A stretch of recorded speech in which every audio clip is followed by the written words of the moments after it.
പാളയത്തിൽ പടയുണ്ടായിട്ടും രാഹുൽ മാങ്കൂട്ടത്തിനെ എങ്ങനെ കോൺഗ്രസ് വിജയിപ്പിച്ചെടുത്തു?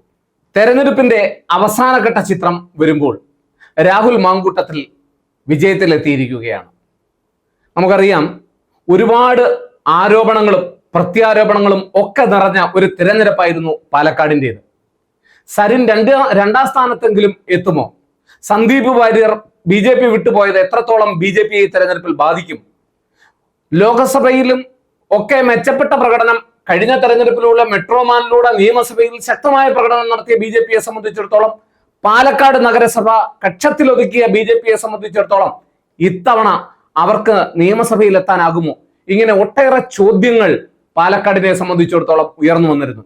മാത്രമല്ല, ഷാഫി പറമ്പിൽ വടകരയിലേക്ക് മാറിയത് തന്നെ ഒരു നീക്കുപോക്കായിരുന്നു എന്നും, അവിടെ ഒരർത്ഥത്തിൽ പറഞ്ഞാൽ അത് BJPക്ക് വളമൊരുക്കും എന്നൊക്കെയുള്ള ശക്തമായ വിമർശനങ്ങൾ ഉണ്ടായിരുന്നിടത്ത് നിന്നാണ് വിജയം രാഹുൽ മാങ്കൂട്ടത്തിൽ പിടിച്ചു വാങ്ങുന്നത് എന്നുള്ള കാര്യം നമ്മൾ ഓർക്കുക. രാഹുൽ മാങ്കൂട്ടത്തിന്റെ സ്ഥാനാർത്ഥിത്വം പ്രഖ്യാപിച്ചപ്പോൾ തന്നെ കോൺഗ്രസിൽ ചില അസ്വാരസ്യങ്ങൾ ഉണ്ടായിരുന്നു എന്നത് വളരെ വ്യക്തമായിരുന്നു. എന്നാൽ തെരഞ്ഞെടുപ്പിന്റെ അവസാന ഘട്ടം എത്തുമ്പോഴേക്കും നമ്മൾ രാഹുൽ മാങ്കൂട്ടത്തിന് ഏതാണ്ട് വിജയം ഉറപ്പിച്ചതാണ്. അന്നേ തെരഞ്ഞെടുപ്പിന്റെ വിവിധ വിശകലനങ്ങളിലും പ്രൈം വിറ്റ്നസിൽ തന്നെ പറഞ്ഞിരുന്നു രാഹുൽ മാങ്കൂട്ടത്തിൽ പാലക്കാട് നിന്ന് തെരഞ്ഞെടുക്കപ്പെടും എന്നുള്ളത്. നമ്മൾ ഏതാണ്ട് 4 റൗണ്ട് തെരഞ്ഞെടുപ്പിന്റെ വോട്ടെണ്ണൽ പൂർത്തിയായപ്പോൾ പാലക്കാട് നഗരസഭ സാധാരണ കഴിഞ്ഞ തെരഞ്ഞെടുപ്പുകളിലൊക്കെ കണ്ടത് ഏതാണ്ട് 4000-ലധികം വോട്ട് BJP ലീഡ് ചെയ്യും എന്നുള്ളതാണ്.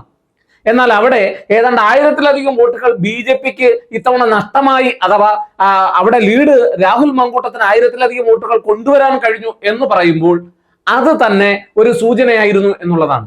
എന്നാൽ പിന്നീട് ഇങ്ങോട്ട് ഇടയ്ക്കൊക്കെ വെച്ച് കൃഷ്ണകുമാറിന് ചില ഭൂരിപക്ഷം വന്നപ്പോൾ എല്ലാവരും സംശയിച്ചു BJP മുന്നേറുമോ എന്ന്. എന്നാൽ അതൊക്കെ BJPക്ക് മുൻപ് വ്യക്തമായ ഭൂരിപക്ഷവും മേധാവിത്വവും നേടിക്കൊടുത്ത പ്രദേശങ്ങളും ബൂത്തുകളുമാണ് എണ്ണിയത് എന്നുള്ള കാര്യം നാം ഓർക്കുക. അപ്പൊ ഒരു കാര്യം വളരെ വ്യക്തമാണ്, രാഹുൽ മാങ്കൂട്ടത്തിൽ എങ്ങനെ ഈ തെരഞ്ഞെടുപ്പിൽ വിജയിച്ച് കയറി എന്നുള്ള ചോദ്യങ്ങൾക്ക് ഒറ്റ ഉത്തരമാണ് ഏറ്റവും പ്രധാനമായിട്ടുള്ളത്. കാരണം സന്ദീപ് വാര്യരുടെ BJP പ്രവേശനം തീർച്ചയായും കോൺഗ്രസിനെ പലതരത്തിൽ സഹായിച്ചിട്ടുണ്ട് എന്നുള്ള കാര്യം പറയാതിരിക്കുവാൻ നിർവാഹമില്ല. അതേസമയം തന്നെ ഭരണവിരുദ്ധ വികാരം പാലക്കാട് ശക്തമായി ഉണ്ടായിരുന്നു. അത് LDFനെതിരെ മാത്രമായിരുന്നില്ല എന്നുള്ള കാര്യം കൂടി ആലോചിക്കുക.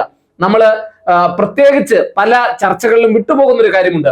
പാലക്കാട് നഗരസഭയിൽ BJP ആണ് ഭരിക്കുന്നത്. ആ നഗരസഭയിൽ ആന്റി ഇൻകംബൻസി ഫാക്ടർ അഥവാ ഭരണവിരുദ്ധ വികാരം നേരിയ തോതിൽ BJPക്കെതിരെ ഉണ്ട് എന്ന് പലപ്പോഴും പറഞ്ഞപ്പോൾ ആരും അതിനെ വിശ്വാസത്തിലെടുത്തില്ല എന്നുള്ളതാണ് ശരി. പക്ഷെ ഇപ്പോൾ ഏതാണ്ട് അത് ശരിയായി വരുന്നു എന്നുള്ളതാണ്. അപ്പൊ പാലക്കാട് നഗരസഭയെ സംബന്ധിച്ചിടത്തോളം BJPക്ക് കിട്ടിയ തിരിച്ചടി അതിനൊരു ഉദാഹരണമാണ്. അപ്പോൾ ഈ തെരഞ്ഞെടുപ്പിൽ രാഹുൽ മാങ്കൂട്ടത്തിന്റെ സ്ഥാനാർത്ഥിത്വം തുടക്കത്തിൽ ഒരല്പം പ്രശ്നങ്ങൾക്ക് വഴിവെച്ചിരുന്നു കോൺഗ്രസിലെങ്കിൽ അവസാന ഘട്ടം എത്തുമ്പോഴേക്കും എണ്ണയിട്ട എത്രയും യന്ത്രം പോലെ പ്രവർത്തിക്കുന്ന ഒരു കോൺഗ്രസ് മിഷനറിയാണ് നമ്മൾ പാലക്കാട്ട് കണ്ടത്. കൽപ്പാത്തിയിലെ രഥോത്സവവുമായി ബന്ധപ്പെടുത്തി തെരഞ്ഞെടുപ്പ് ഒരല്പം മാറ്റിവെച്ചു എങ്കിലും അതൊക്കെ എല്ലാ ഘടകങ്ങളും ഏതാണ്ട് നീലപ്പെട്ടി വിവാദമൊക്കെ എവിടം വരെ പോയി എന്ന് നമ്മൾ കണ്ടതാണ്. അതെല്ലാം രാഹുൽ മാങ്കൂട്ടത്തിന് അനുകൂലമായി മാറി എന്നുള്ളതാണ്. ഷാഫിക്ക് കിട്ടിയ ഒരു ഭൂരിപക്ഷം കിട്ടുമോ എന്നുള്ള തരത്തിലുള്ള ചോദ്യങ്ങളാണ് ഇപ്പോൾ വരുന്നത്. ഏറ്റവും പ്രധാനമായി നമ്മൾ പറയുന്നത് ഒന്ന് ഭരണവിരുദ്ധ വികാരം, അത് സംസ്ഥാന സർക്കാരിനെതിരെയുള്ള ഭരണവിരുദ്ധ വികാരം മാത്രമല്ല, മുനിസിപ്പാലിറ്റിയിലും BJP ഒരല്പ ഭരണവിരുദ്ധ വികാരം നേരിടുന്നുണ്ട് എന്നുള്ള വസ്തുത ഒരുപക്ഷെ BJPയെ സംബന്ധിച്ചിടത്തോളം വരുംകാല തെരഞ്ഞെടുപ്പുകളിൽ അവിടെ ഒരു തിരിച്ചറിവായി നിലകൊള്ളും എന്നാണ് ഞാൻ കരുതുന്നത്. രണ്ടാമത് ഏറ്റവും പ്രധാനമായി തോന്നുന്നത് തീർച്ചയായും സരിന്റെ സ്ഥാനാർത്ഥിത്വം തന്നെയാണ്. സരിൻ ഒരുപക്ഷെ തൊട്ടടുത്ത ദിവസം വരെ കോൺഗ്രസിൽ നിന്ന് സരിൻ പെട്ടെന്ന് LDFിലേക്ക് പോയപ്പോൾ LDFിൽ തന്നെ മുറുമുറുപ്പുകൾ ഉണ്ടായതും തെരഞ്ഞെടുപ്പിനെ അത് ബാധിക്കും എന്നുള്ള തരത്തിലുള്ള വിശകലനങ്ങൾ വന്നതും ഏറെ ശ്രദ്ധേയമായ നിരീക്ഷണങ്ങളായിരുന്നു. അത് തന്നെയാണ് അവിടെ സംഭവിച്ചത്. സരിൻ ഏതാണ്ട് 3-ാം സ്ഥാനത്തേക്ക് പോകുമെന്നുള്ള കാര്യത്തിൽ ഇപ്പോൾ ഈ ഘട്ടത്തിൽ വലിയ സംശയങ്ങളൊന്നും ഇല്ല എന്ന് പറയേണ്ടി വരുന്നു. അതിന്റെ പ്രധാനപ്പെട്ട കാരണം എന്ന് പറയുന്നത് തന്നെ സരിന് അവിടെ കിട്ടുന്ന അല്ലെങ്കിൽ LDF വോട്ടുകളിൽ ഉണ്ടാകുന്ന ചോർച്ച തന്നെയാണ്. അവിടെയുള്ള യഥാർത്ഥ LDFന്റെ വോട്ടുകൾ പോലും പൂർണ്ണമായും ഉറപ്പിക്കുവാൻ സരിന് കഴിയാതെ പോകുന്നു.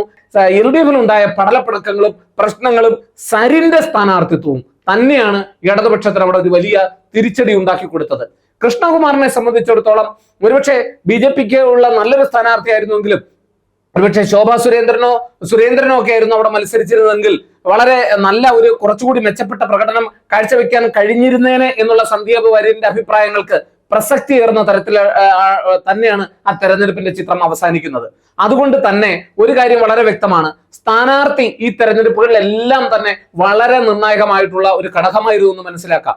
അത് ചേലക്കരയുടെ കാര്യത്തിലായാലും പാലക്കാടിന്റെ കാര്യത്തിലായാലും വയനാടിന്റെ കാര്യത്തിലായാലും സ്ഥാനാർത്ഥിക്ക് ജനങ്ങൾ എത്രമാത്രം പ്രാധാന്യം നൽകുന്നുണ്ട് എന്നുള്ള ഒരു ഘടകം കൂടി ഈ തെരഞ്ഞെടുപ്പിൽ ഒരു ശ്രദ്ധേയ നിരീക്ഷണമായി വരുന്നു എന്നുള്ളതാണ്. അതുകൊണ്ട് തന്നെ ചുരുക്കത്തിൽ നമുക്ക് പറയാം, പാലക്കാടിന്റെ മനസ് നമ്മൾ മുൻപ് കരുതുന്ന ഏതാണ്ട് 2011 മുതൽ ഇങ്ങോട്ട് എടുത്തു നോക്കിക്കഴിഞ്ഞാൽ പിന്നീട് തുടർച്ചയുള്ള തെരഞ്ഞെടുപ്പുകളിലൊക്കെ ഷാഫിക്ക് വിജയം നിലനിർത്താനായി, അതുപോലെ തന്നെ UDF-ന് വിജയം നിലനിർത്താനായി, ആ വിജയം അരക്കിട്ട് ഉറപ്പിക്കുന്ന തരത്തിൽ എന്തൊക്കെ പ്രശ്നങ്ങൾ ഉണ്ടെങ്കിലും ആ വിജയം അരക്കിട്ട് ഉറപ്പിക്കുന്ന തരത്തിൽ മുന്നോട്ട് കൊണ്ടുപോകുവാൻ UDF-ന് കഴിഞ്ഞു.